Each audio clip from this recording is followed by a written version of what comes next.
سمندر میں پھنسا ہوا جہاز نکال لیا گیا ہے، تمام لوگ محفوظ ہیں۔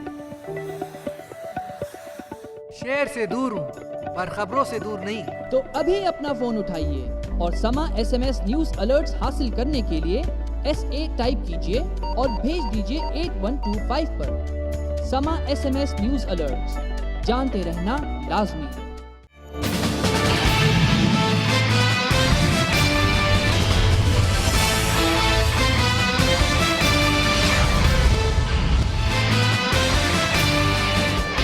السلام علیکم، میں ہوں فارس خورشید۔ لیں جناب، نئے وزیر اعظم کا بھی امتحان شروع ہو گیا۔ 22 جون کو راجہ بنے راجہ پرویز اشرف کو ابھی تو وزارت سنبھالے ہوئے 5 دن ہی ہوئے تھے کہ اولے برسنے لگے، یعنی سپریم کورٹ نے راجہ صاحب سے بھی وہی سوال کر لیا جس کو حل کرنے میں گیلانی صاحب ایسے فیل ہوئے کہ عہدے سے گئے، قومی اسمبلی کی رکنیت گئی اور 5 سال کے لیے نااہل بھی قرار پائے، جبکہ سب سے لمبی مدت تک وزیر اعظم رہنے کا ریکارڈ بھی شرمندہ تعبیر نہ ہو سکا۔ اب سپریم کورٹ نے اٹارنی جنرل عرفان قادر کے ذریعے نئے وزیر اعظم سے بھی پوچھا ہے کہ سوئس حکام کو خط لکھنے کے معاملے کا کیا ہوا۔ سپریم کورٹ نے انہیں کہا ہے کہ 12 جولائی تک وزیر اعظم راجہ پرویز اشرف سے جواب حاصل کرنے کے لیے آگاہ کریں۔ دوسری جانب لاہور ہائی کورٹ نے بھی صدر کو ایک عہدہ چھوڑنے سے متعلق اپنے فیصلے پر عمل درآمد کرنے کی ہدایت کر دی ہے۔ چیف جسٹس عمر عطا بندیال نے کہا ہے کہ صدر آئینی سربراہ ہیں، اس لیے انہیں ایک اور موقع دیا جا رہا ہے کہ وہ عدالتی فیصلے پر عمل کریں۔ کیا وزیر اعظم سپریم کورٹ کے سامنے سر تسلیم خم کر دیں گے یا ایک نئی محاذ آرائی اور صدر اپنے دونوں عہدوں میں سے کون سا عہدہ اپنے پاس رکھیں گے، یا یہ معاملہ ابھی اسی طرح چلے گا؟ بات کرتے ہیں پاکستان مسلم لیگ نون کے رہنما مشاہد اللہ خان صاحب سے، اور پاکستان پیپلز پارٹی کے رہنما تسلیم قریشی صاحب نے آج پروگرام میں ہمیں جوائن کیا ہے۔ السلام علیکم۔ تسلیم قریشی صاحب، سپریم کورٹ اب راجہ صاحب کی طرف دیکھ رہی ہے اور پوچھ رہی ہے کہ وہ خط لکھیں گے یا وہ خط نہیں لکھیں گے۔ 12 جولائی تک کی ڈیٹ دی ہے جواب دینے کے لیے۔ کیا آپ کو کچھ علم ہے اس حوالے سے؟ کیا ارادہ ہے راجہ پرویز اشرف صاحب کا؟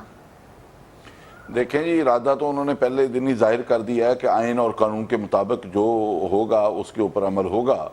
تو اسی والا سے میں سمجھتا ہوں کہ وزیر اعظم گیلانی صاحب جو آئین کی پروٹیکشن کے حوالہ سے انہوں نے موقف اپنا ادا کیا تھا، اور اس حوالہ سے جو سپریم کورٹ ہے انہوں نے جو فیصلہ ان کی نااہلی کا کیا ہے، جس کے اوپر ہمارے ابھی تک تحفظات ہیں، اور اس کو ہم نیکسٹ جو پارلیمنٹ کا سیشن آئے گا اس میں ڈسکس کیا جائے گا کہ آیا سپریم کورٹ نے اپنی حدود سے تجاوز کیا ہے یا نہیں، اور اس کی واضح مثال جو ہے تسلیم قریشی صاحب، لیکن سپریم کورٹ نے خط نہ لکھنے کا انجام بھی بتا دیا ہے اپنے حکم میں، یعنی سزا ہوگی، رکنیت جائے گی اور نااہلی ہوگی۔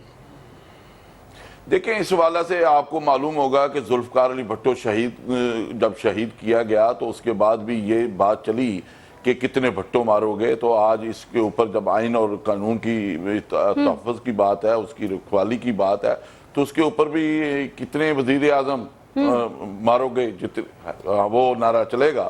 تو اس حوالہ سے آپ کی بات سے یہ لگ رہا ہے کہ خط اب بھی نہیں لکھا جائے گا، یعنی کہ محاذ آرائی دوبارہ دیکھی جا سکتی ہے۔ اس حوالہ سے ہم نے دیکھیں آئین اور قانون کے مطابق جو ہوگا اس کے اوپر انشاءاللہ ہم عمل کریں گے، اور اس کے اوپر ہمیں کوئی سزا بھی بھگتنی پڑی تو وہ سزا ہم پہلے بھی بھگتی ہے پھر بھی بھگتنے کو تیار ہے۔ مشاہد اللہ خان صاحب، سپریم کورٹ نے آج راجہ صاحب کو ایک جھلک دکھا دی ہے، اور اب تک انہوں نے ایک وزیر کی حیثیت سے ایک چھوٹے مقدمے میں رینٹل پاور کیس میں سپریم کورٹ کا سامنا کیا تھا۔ اب وہ وزیر اعظم ہیں، بڑا عہدہ ہے، مقدمہ بھی بڑا ہے۔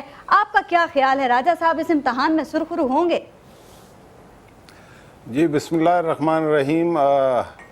پارس میں سب سے پہلے یہ انہوں نے بڑی انٹرسٹنگ بات کی ہے کہ جی تم کتنے بھٹو مارو گے، ہر گھر سے بھٹو نکلے گا، تم کتنے وزیر اعظم مارو گے۔ اصل سوال یہ ہے کہ یہ ایشو نہیں ہے، ایشو یہ ہے کہ تم کتنے بھوکے مارو گے، ہر گھر سے بھوکا نکلے گا۔ یہ کرنٹ ایشو ہے، یہ قوم جو ہے بھوک سے مر رہی ہے، اور یہ یعنی کہ پچھلی تاریخ جو ہے وہ دہرائے جا رہے ہیں۔ اچھا، تاریخی کی بات ہے تو بھٹو صاحب نے کہا تھا کہ میں تاریخ میں زندہ رہنا چاہتا ہوں، ٹھیک ہے۔ اگر بھٹو صاحب کے اقوال پہ یہ عمل کرنا چاہتے ہیں تو پھر انہیں اداروں کے لیے زندہ رہنا چاہیے، تو تاریخ میں زندہ رہیں گے۔ اگر یا انہیں فیصلہ کرنا پڑے گا کہ تاریخ میں زندہ رہیں گے یا کرپشن کے ساتھ زندہ رہیں گے۔ بدنام ہوں گے تو بھی نام تو ہوگا نا۔ नहीं, नाम तो इबलीस का भी बड़ा है, नाम मीर जाफर का भी बड़ा है, मीर सादिक का भी बड़ा है। यही तो मैं कह रहा हूँ कि आप अपना नाम जो है किस तारीख में जिंदा रखना चाहते हैं। नाम तो जिन्होंने इस दुनिया पे जुल्म किए, जिन्होंने इस दुनिया से जमहूरियत को ख़त्म करने की कोशिश की, नाम तो परवेज़ मुशर्रफ का है भी बड़ा नाम है, जिसके बारे में बिलावल भुट्टो जरदारी कहते हैं कि वो मेरी माँ का कातिल है। तो नाम जो है वो मकतूल का भी होता है और कातिल का भी होता है, नाम का मसला नहीं है। बात यह है कि तारीख में वही लोग जिंदा रहते हैं, इसलिए कि मुअर्रिख बड़ा जालिम होता है और वो ये देखता है कि आपकी क्या हिस्ट्री रही है। जहाँ तक प्राइम मिनिस्टर साहब जो अभी इस वक्त डिस्क्वालीफाई नहीं हुए, वो बड़े यानी कि मोहतरम है। ख्वाहिश तो हमारी ये थी कि और 5-6 लोगों के नाम आए थे, ख़ास तौर से कमरुज़्ज़मा कायरा साहब अगर हो जाते तो मेरी बड़ी ज़ाती ख्वाहिश थी, लेकिन वो मेरिट उनका पूरा नहीं था। उन्होंने अगर 2-4-5 अरब की बदनवानी की होती, कायरा साहब ना अहल हो जाते।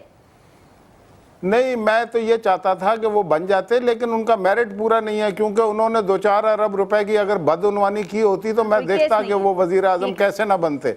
तो अब बात यह है कि इन्होंने तो ये तय किया हुआ है, चाहे हाई कोर्ट का फैसला हो या सुप्रीम कोर्ट का फैसला, उसे मानना ही नहीं है और आइन की तशरीह खुद से करनी है। आइन की तशरीह का इख्तियार आइन सुप्रीम कोर्ट को देता है। ये कहते हैं जी हमने खुद करनी है आइन की तशरीह। तो बज़ाहिर साफ नजर आता है कि ये खत नहीं लिखेंगे, और नहीं लिखेंगे तो फिर ये दुल्हन एक रात की होगी, ये वजीर आजम जो है वो ज्यादा देर चलेंगे नहीं। कह रहे हैं कि नून लीग ये कह रही है कि ये खत नहीं लिखेंगे। तसीम कुरैशी साहब, मैं फिर वही करूंगी, क्या ख्याल है कि राजा परवेज अशरफ साहब सुरखरू होंगे इस मुकदमे में? एक कंफ्यूजन है तसीम कुरैशी साहब, वो ये है कि वो कहाँ सुरखरू होंगे, पीपल्स पार्टी की नजर या सदर आसिफ अली जरदारी की नजर में या सुप्रीम कोर्ट की नजर में? नून लीग का तो मौक़िफ़ आप सुन चुके। देखें, मुशाहिद मेरे भाई हैं, इन्होंने अभी बात की है कि तारीख बताएगी कि मीर जाफर कौन है, मीर सादिक कौन है, और इंशाल्लाह ये तारीख बताएगी कि मीर जाफर का किरदार कौन लोग अदा करते रहे हैं और मीर सादिक का कौन से लोग करते रहे हैं। तो इंशाल्लाह हम पाकिस्तान पीपल्स पार्टी वो है जो अदलिया का हमेशा एहतराम करती है आई है। इनकी तरह उन्होंने कभी उसके ऊपर चढ़ाई नहीं की, सुप्रीम कोर्ट के ऊपर कभी पथराव नहीं किया, कभी मैं समझता हूँ जो जजेस हैं, ऑनरेबल जजेस हैं, उनके ब्लेम किया हो।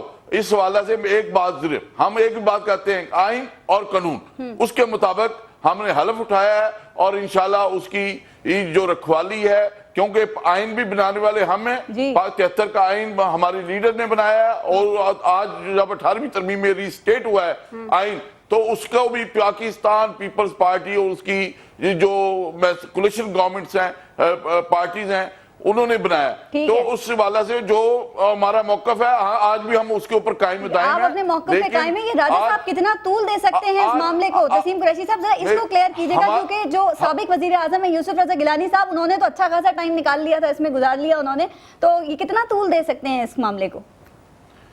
देखें, ये तो अब कोर्ट का जो मैटर है उन्होंने 12 जुलाई डाली है, उसके बाद उनका जो भी होगा हम हर तरह से, मैं समझता हूँ अपनी गर्दन भी देकर हमने आइन को प्रोटेक्ट करना पड़ा तो हम देंगे।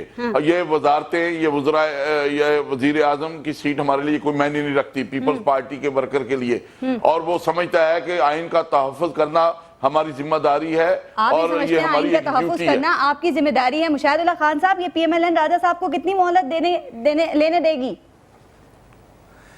PMLN या किसी और पार्टी का कोई इशू नहीं है पारस। बात यह है कि इनके जो करतूत हैं वो सारी दुनिया के सामने हैं। 4.5 साल जो कुछ किया है वो इनकी कारकर्दगी का जो है आईना है, जिसे देख के पीपल्स पार्टी भी शर्माती रहेगी और पीपल्स पार्टी की लीडरशिप भी शर्माती रहेगी कि पाकिस्तान की तारीख की सबसे बड़ी करप्शन की है इन्होंने और अवाम का कोई मसला हल नहीं किया। और बात यह है कि ये कहना तो बड़ा आसान है कि जनाब हमारी तारीख है और भुट्टो हैं और बेनज़ीर भुट्टे हैं वो अपनी जगह पे, लेकिन भाई बात यह है कि आप उनके नक्शे कदम पे चल रहे हैं या नहीं चल रहे। आपने यानी कि अभी आप बात कर रहे थे सुप्रीम कोर्ट की और बहुत सारी चीज़ें, अब मैं उसमें जाना नहीं चाहता। हमने आज तक एक फैसला कोई ये नहीं बता सकता कि PMLN ने, अदालत ने हमारे हक में या खिलाफ फैसला किया हमने ना माना हो, और ये 18 फैसले इन्होंने तस्लीम नहीं किए, फिर भी कहते हैं कि हम आइन की पासदारी करेंगे। अल्लाह जाने ये क्या सब मतलब के समझाना चाहते हैं। ना कि ये खत नहीं लिखेंगे तो क्या पीपल्स पार्टी फिर एक वज़ीर आज़म जो है कि किसको नेक्स्ट बनना है, एक लिस्ट तैयार कर ले कि आते जाओ और ना अहल होते जाओ?